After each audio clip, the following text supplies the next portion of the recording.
நாளை மே 16 சனிக்கிழமை அமாவாசை வருகிறது.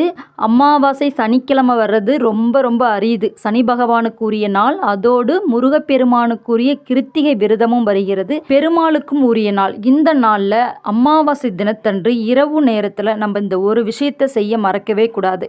நம்ம வீட்டில் உள்ள திஷ்டி, நம்ம மேலே உள்ள திஷ்டி, நம் வீட்டில் உள்ள எதிர்மறை ஆற்றல் நீங்குவதற்காக அமாவாசை தினத்தன்று நாளை இரவு 6 மணிக்கு மேலே நம்ம இதை செய்யணும். ஒரு அகலமான எவர் சில்வர் தட்டு அல்லது பித்தளை தட்டு, ஒரு அகல் விளக்கு, 2 ஸ்பூன் அளவுக்கு கல்லுப்பு, ஒரு கற்பூரம். நாளைய தினம் சனிக்கிழமை வரக்கூடிய அமாவாசை சனி சார அமாவாசை. இந்த அமாவாசை தினத்தில் மாலை 6 மணிக்கு மேலே அந்த தட்டில் ஒரு அகல் விளக்கை வைத்து அகல் விளக்கில் கல்லுப்பை நிரப்பி அதுக்கு மேலே ஒரு கற்பூரத்தை வைக்கணும். இந்த பொருளெல்லாம் வைத்து ரெடி பண்ணி தாம்பாளத்தோட நிலைவாசலுக்கு முன்பு எடுத்துகிட்டு போயிட்டு வீட்டை பார்த்த மாதிரி நின்று கற்பூரத்தை ஏற்றி நிலைவாசலை anti clock wise 3 time, clock wise 3 time, அதாவது ஆராய்ச்சி காட்டுவது போல் 3 முறை சுற்றிட்டு அந்த பொருளை அப்படியே நிலைவாசலில் வைங்க. கற்பூரம் நல்லா எரிஞ்சு முடிஞ்ச பிறகு ஒரு கிண்ணத்தில் கல்லுப்பை கொட்டி கரைச்சி சிங்கில் ஊற்றிடுங்க அல்லது கால்படாத இடத்துல ஊற்றிடுங்க. அப்படி இல்லைன்னா ஒரு பேப்பரில் மடித்து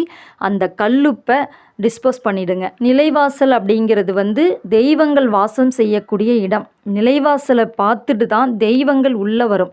நிலைவாசல் சுத்தமாக இருக்கணும். நம் வீட்டு நிலைவாசலில் குலதெய்வம், மகாலட்சுமி தாயார், இஷ்ட தெய்வங்கள், முன்னோர்கள் அனைவருமே வாசம் செய்யக்கூடிய இடம். இவ்வளவு சிறப்பு வாய்ந்த நிலைவாசலில் தெய்வங்கள் வாசம் செய்யக்கூடிய இடத்துல திஷ்டி கழித்தோம் அப்படின்னா வீட்டில் உள்ள திஷ்டி, எதிர்மறை ஆற்றல் நீங்கி வீடு எப்பொழுதுமே சுபிட்சமாக இருக்கும்.